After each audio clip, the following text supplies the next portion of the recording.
Hi everyone and welcome. I'm Shay.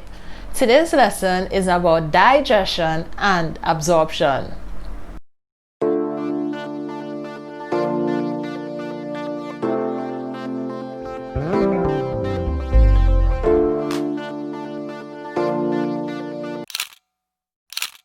Remember to follow me on Instagram at SavvyShay_TT. Subscribe, comment, and like. As we begin the lesson, let's start with the following terms. Digestion. This is the physical and chemical breakdown of the food into its component parts. When we chew the food, it is physically broken down. When the digestive juices act upon the food, it is chemically broken down. Absorption. This is the process in which the digestive food is passed through the walls of the digestive tract into the blood.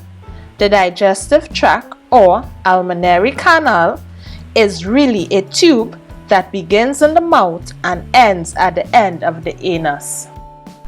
When food has been eaten, it must be broken down in the body in a process called digestion, so that the molecules that it is composed of can be absorbed into the bloodstream. The whole process takes place in the digestive system, sometimes called the gastrointestinal tract, which begins at the mouth and ends at the anus.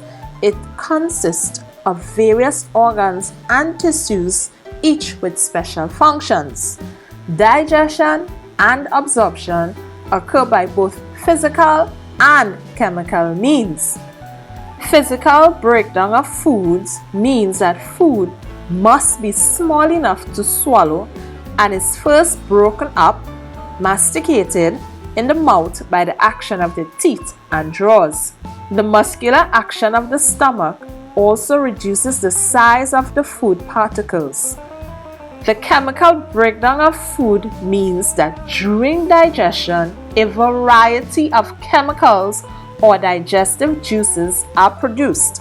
These contain enzymes which speed up chemical reactions and are found in all living matter. Each chemical reaction that occurs in living plants and animals has a specific enzyme to speed it up. This means that a particular enzyme can only work on one type of reaction. Consequently, there are many enzymes. The enzymes in digestion speed up the breakdown of food and the release of nutrients, and without them, the process would be impossible.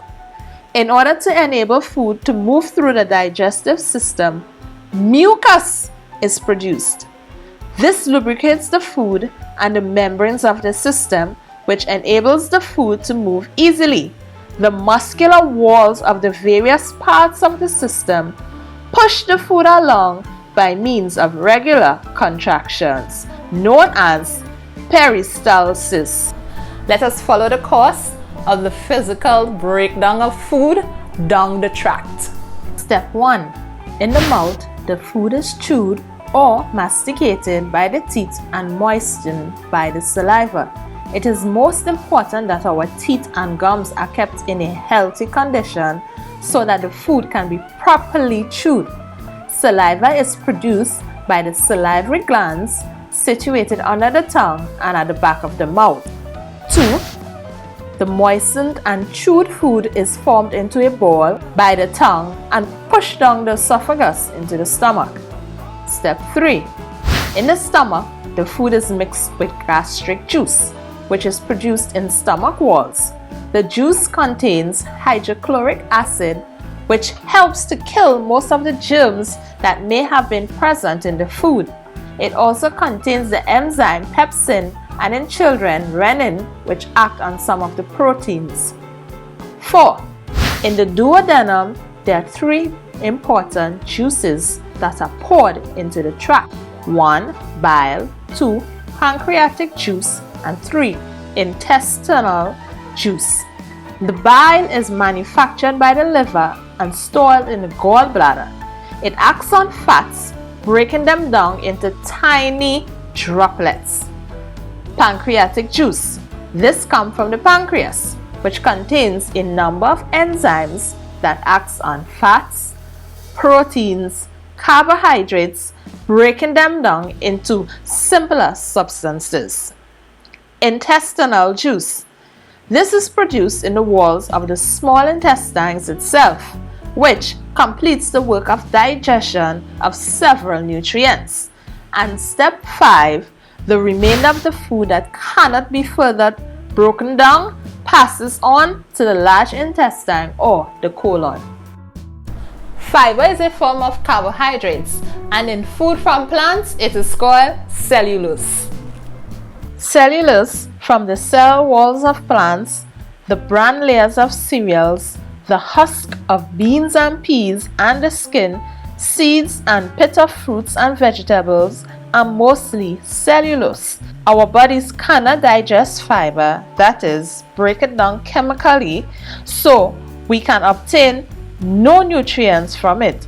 Some animals, however, can digest fiber. Fiber is of the utmost importance in our diet, and our bodies could not function properly without it. It adds bulk and therefore gives a sense of fullness when we eat. It helps us to exercise our teeth. It carries away residue that remains after digestion. Food material that has not been digested and dead cells from digestion. Fiber stimulates our intestines to contract and to push out the water matter. In other words, it helps to prevent constipation. Some foods are produced in such a way that nearly all of the natural fiber is extracted.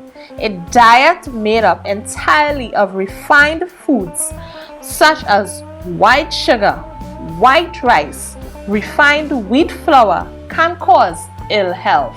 Very little absorption takes place in the stomach. The process is mainly carried out in the small intestine. On the inner surface of the small intestines, there are finger-like projections through which water and the various products of digestion are drawn into the blood. From here, they are taken to the liver, which distributes them to the body as needed. In the large intestine, some water is absorbed from the undigested food, leaving it in a semi-solid state. It is stored here until it is sent out of the body through the anus as feces. Water and mineral salts also leave the body through the kidney as urine. Digestion is assisted by cooking food to make it softer and more tenderized. Cooking meat breaks down tough connective tissues and makes the meat more digestible. Cooking cheese, fat surrounding the protein, melts, exposing the protein for digestion. Cooking also renders some food more solid so that the enzymes are able to act upon them more efficiently. Cooking eggs lightly coagulates the protein, thus making them set so that they stay in the stomach for longer. Key takeaway points.